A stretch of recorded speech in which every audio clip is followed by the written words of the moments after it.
YouTube? It's Heretic here. Welcome back. So Tuesday we took a look at the Turtonator-GX Raikou deck that Reno played in our weekend match video, and today we are looking at the Volcanion-Turtonator deck, which I played against the Turtonator deck. So if you guys haven't seen the match video yet, check it out.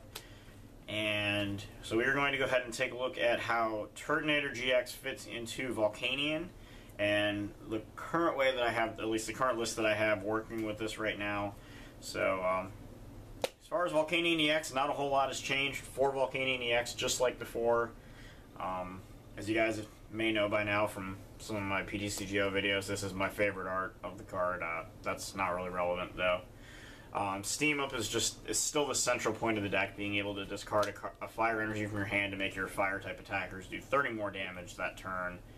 So plus 130 damage attack, 180 HP, just a ton of things going for it. It's just too good of a card not to max out. So obviously it is still a Volcanion deck first. So for Volcanion-EX to start off, I don't really think anyone's too surprised by that. Next we have 3 baby Volcanions. Again, not really a whole lot of change there. Power Heater's just such a good 1 energy attacker, 20 damage for 1 fire, and then you get to choose 2 of your bench Pokemon and put 1 fire energy from your discard pile on each of them. It also has a 100 for 3 fire attack, 130 HP basic, just again super good. So we stick with those. And then we have 2 copies of Turtonator-GX. Now this is the new card, and this is a new toy that Volcanion decks are going to love, in my opinion. This card was so much better than I anticipated it to be, and I thought it was really good already. Probably my favorite card in the set, no joke. I know a lot of people went kind of cuckoo over the first attack for a double colorless. It deals 20 and then has a bursting balloon-like effect where if it takes a hit from your opponent's Pokemon's attack during their next turn, you get to drop 8 damage counters on the attacking Pokemon. Personally, I think this is, at least in this deck, probably the least attractive part of this card. We're talking about a big 190 HP basic with a 3 energy attack, same cost as Volcanion-EX, but instead of 130, you do 160 damage. Discarding 2 energy at the time, yes, but the fact that you are dealing 160 means you need 1 less Steam Up, which is extremely helpful against 2 very prevalent parts of the meta, those being Garbodor and Mega Evolutions. Meaning that you now only need 2 Steam Ups to take out a Mega Rayquaza or a Mega Mewtwo or anything like that. Just makes math so much easier, just makes things easier in general to get OHKOs on big stuff like that.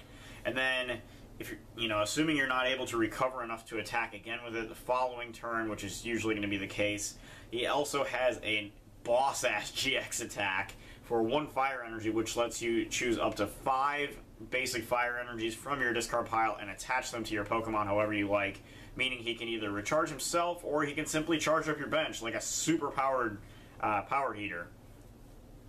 So basically you do the 160 plus whatever you add to it with Steam Up, and then you turn around the following turn and just go, well, bam, kapowie, and there's all of our energy back on the board. So 2 Turtonators. I know some people have been only saying 1. I really like that second copy. It's just really good. In case you do swing for the 160 plus and then you get knocked out, you can use the second one to re-accelerate energy in the mid to late game, which is so good. So 2 Turtonators. Like I said, that's probably my favorite card in all of Guardians Rising. Personal opinion. 2 Shaymins. This is a deck that I'm still going with 2 copies of Shaymin in. With Tapu Lele entering the format, a lot of decks that ran 2 Shaymins before, I think, may have the option to run 1 Shaymin and 1 Tapu Lele. In this case, I still run the 2 Shaymins just to be able to draw our stuff out, but I also do run the 1 copy of Tapu Lele for search, or in case we do prize one of our Shaymins. Maybe you start with one, stuff like that can happen. So, because of the Tapu Lele and the 2 Turtonators, I've opted against the Hoopa. If you wanted to cut the Tapu Lele, or maybe only run 1 Turtonator, you could probably still run the Hoopa. But I think, unless we switch to Skyfield in this build, we're probably just going to go ahead and, at least I will go ahead and stick with this lineup, at least for standard format. Tapu Lele also has a pretty cool attack. It's does 20 damage times the number of energy attached to both active Pokemon for 2 colorless. So I'm sure that sounds familiar to just about everybody. So that's the Pokemon lineup. Supporters, we got 4 Sycamores. Again, that's just the norm. It's nothing really too weird there. 2 Ns, 2 Lysanders, nothing real surprising there. 1 Olympia is just such a good card with a lot of high retreat Pokemon, stuff with 2 or 3 retreat. The Volcanions, the Turtonators, you know, you don't really want to have to attach energy to retreat Tapu Lele or Shaman, so just good options to have. 1 Pokemon Ranger. This is a card I still really like in Volcanion. Both so Volcanion-EX can attack again, and in case you run into something like Regice or Jolteon, so that you have an out around it. And I do think that with Aqua Patch coming out, that Regice will start to see a little bit more play. But it depends as to whether or not people ultimately decide to use it and how they build their decks with Aqua Patch. So we will get to my favorite Aqua Patch variant here probably next week, so keep an eye out for that. So our final supporter is 1 Fisherman. This is another card that with the recent expanded introduction of Volcanion, we've seen less Fisherman in the deck because in expanded you have superior energy retrieval. In standard, I still just like this card a little bit too much since we have only regular energy retrieval as opposed to superior. But with Turtonator, and namely with its GX attack, this may prove to be a little bit less necessary than it may seem. Being able to recover all that energy with its attack as well as deal more damage with its heavy hitting move. So again, time will tell if that ends up being necessary or not. With the stadiums, we have 2 Scorched Earth and 1 Altar of the Sun, which is a new stadium card that takes away the weakness of all fire and metal Pokemon. This could very easily become Skyfield. You could even just cut one stadium, just play 2 Skyfields. Altar of the Sun can be used strategically in the mirror match against other Volcanions, since they are weak to each other, or heavily against the water matchup, although if water decks are able to OHKO without hitting for weakness, as I suspect they will be, then that really won't be much help there. So we may just end up going to a Scorched Earth Skyfield split, or even just running Skyfield, at which point Hoopa becomes a much more viable option as well. So just a couple of ideas on how you might be able to, you know, tweak this a little bit if you want to change a couple things, test them out. I know that's what I'll be doing. So that's our stadiums for right now, at least. Items: 4 Versus Seekers, the norm, at least outside of Vileplume. 4 Max Elixirs. Again, this card is just so good, and I feel like it's a must play in Volcanion. Like, I see every Volcanion deck every now and then that doesn't run it, but I just can't really wrap my head around that. It's just such a good card. This deck runs so many energies. You really should take advantage, I feel like, of every opportunity you can to get your attackers going as early as the 2nd turn, and Max Elixir can make that happen. So 4 of those. 4 Ultra Ball, again, just the norm. 3 Energy Retrieval. You could try to play 4, although I think even if I cut Fisherman, I would probably stick with only 3. Again, you have the GX attack from Turtonator on hand, as well as Baby Volcanion being able to lay down some damage and recycle some energy that way. So 3 is probably still enough. 2 Escape Ropes. Just being able to work around your opponent's active Pokemon, maybe get a Wobbuffet out of there, since that's become a bit of a popular tech card due to Vileplume's rise in popularity once again. So if Wobbuffet is just sitting there and just creating a problem, or if you want to force your opponent into an uncomfortable situation, Escape Rope can often do that, and just an all-around good card, plus being able to switch out yourself is pretty good when you have a lot of heavy retreaters. And we have 1 Field Blower. I feel like anything that relies on abilities right now is going to be running at least 1 copy of this.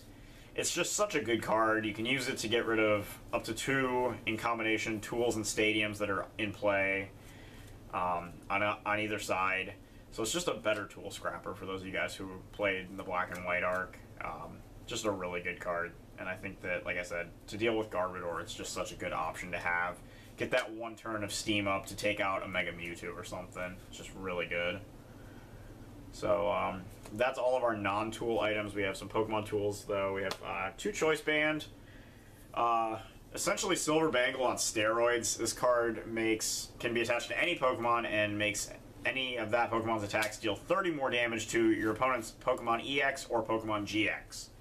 So even without Steam Up, we're able to do 160 with Volcanion-EX and 190 with Turtonator-GX now. Just some crazy numbers.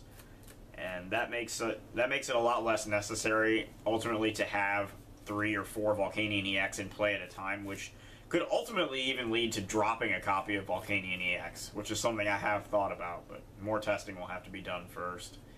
But in any case, this card is just so good, and I think that in decks that aren't trying to necessarily just tank the way that the Raikou was, this will likely replace the Fighting Fury Belt in many decks, as well as any evolution decks looking for attack boosts. So 2 of those, and then 2 Float Stones. You put these on Volcanion-EX so he can attack and then retreat. Because with Turtonator, you're going to attack and then probably use your GX attack the following turn. So, you don't really. It's not quite as urgent to do it, to put that on Turtonator, I feel like, as it is on Volcanion. But anyway, that's the rest of our items, and then we've got 12 fire energies here, just to round out the list. Plenty of energy to be able to have some in hand for Steam Up, have some to attach from hand, and still hit plenty of them off of Max Elixir. So that is Volcanion Turtonator. So again, Guardians Rising just looks like such an awesome set. I'm so psyched for this.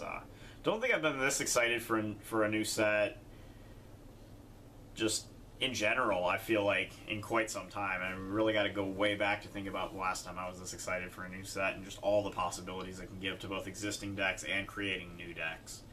So we will continue to tackle these decks next week. We will have another match video featuring 2 new decks, and then both deck profiles following that up. So you guys will be able to see those as next week rolls around. And so that's it for this week and Guardians Rising. I'm Heretic, and I will see you guys next time. Cheers.